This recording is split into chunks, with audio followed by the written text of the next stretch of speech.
खबर यूपी से है, जहां मुख्यमंत्री योगी आदित्यनाथ ने एक जनसभा को संबोधित करते हुए विपक्ष, माफिया और कानून व्यवस्था जैसे विषयों पर अपनी सरकार का पक्ष रखा है। मुख्यमंत्री योगी आदित्यनाथ ने अपने संबोधन में कहा कि देश में केवल 4 जातियों पर विश्वास करना चाहिए। उन्होंने इन 4 वर्गों के रूप में गरीब, किसान, महिलाएं और युवाओं का उल्लेख किया है और कहा कि सरकार की प्राथमिकता भी इन्हीं वर्गों का कल्याण और विकास है। मुख्यमंत्री ने माफिया के विषय पर भी तीखी टिप्पणी की है। उन्होंने कहा कि माफिया किसी के नहीं होते, वे हमेशा समाज को शोषण करते हैं, गरीबों का खून चूसते हैं, व्यापारियों में भय और दहशत का वातावरण बनाते हैं, साथ ही बेटियों की सुरक्षा के लिए भी खतरा पैदा करते हैं। मुख्यमंत्री ने कहा कि अब माफिया मिट्टी में मिल गए हैं। वास्तव में मुख्यमंत्री योगी आदित्यनाथ ने विपक्ष पर भी निशाना साधा। उन्होंने कहा कि माफियाओं के आगे नाक रगड़ने वाले और माफिया की कब्र पर जाकर फातिया पढ़ने वाले लोग समाज को बांटने और भ्रमित करने का प्रयास करेंगे। अपने संबोधन में मुख्यमंत्री ने समाजवादी पार्टी और कांग्रेस का उल्लेख करते हुए कहा कि पहले आक्रांता सालार मसूद गाजी का मेला आयोजित कराया जाता था। उन्होंने कहा कि उनकी सरकार ने स्पष्ट निर्णय लिया है कि अब उसका मेला नहीं लगेगा। मेला महाराजा सुहेलदेव की स्मृति में आयोजित किया जाएगा। मुख्यमंत्री योगी आदित्यनाथ ने समाजवादी पार्टी पर भी टिप्पणी करते हुए कहा, यदि समाजवादी पार्टी के पापों से पर्दा उठाना शुरू कर दिया जाए तो वह कहीं मुंह दिखाने लायक नहीं बचेगी। यह सभी बयान मुख्यमंत्री योगी आदित्यनाथ ने अपने सार्वजनिक संबोधन के दौरान दिए, जिनमें उन्होंने कानून व्यवस्था, माफिया के विरुद्ध कार्रवाई, अपनी सरकार की प्राथमिकताओं को लेकर अपना पक्ष रखा है। बेटी और बहनों का भरपूर योगदान हो, इसी के लिए प्रधानमंत्री जी ने हर नागरिक से कहा कि हमें केवल 4 जातियों पर विश्वास करना चाहिए। ये 4 जातियां हैं गरीब, अन्नदाता किसान, महिलाएं और युवा। ये 4 जाति के अलावा और जाति नहीं।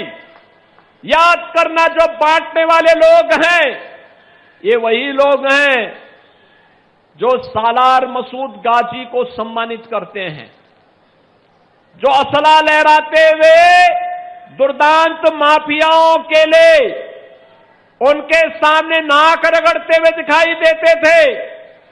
ये वही लोग हैं। याद रखना, राष्ट्र नायकों को सम्मान इस रूप में 1000 वर्ष पहले भारत को रौंदने की दृष्टि से आया था एक सालार मसूद को बहराइच के चित्तौड़ा नामक स्थान पर भारत के जिस महापुरुष ने, राष्ट्र नायक ने रौंद करके इस्लाम के अनुरूप सबसे कड़ी सजा दी थी, वह महापुरुष कोई और नहीं, महाराज सुहेलदेव हैं। महाराज सुहेलदेव, महाराज सुहेलदेव के नाम पर समाजवादी पार्टी और कांग्रेस ने कोई आयोजन नहीं होने दिया, कभी कोई आयोजन नहीं होने दिया।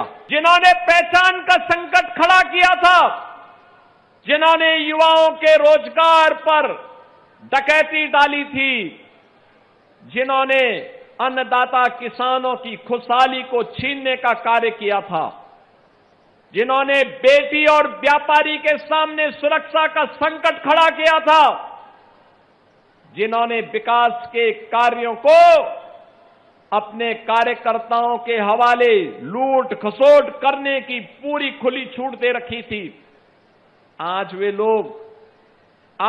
लोग हमें आईना दिखाने का काम कर रहे हैं। आज वे हमें बोलते हैं, आज वे तमाम प्रकार के उपदेश देते हुए उपदेशक बने हुए हैं। बहनों और भाइयों, अगर समाजवादी पार्टी के पाप का पर्दा उठाना शुरू कर देंगे तो ये कहीं मुंह दिखाने लायक नहीं बचेंगे।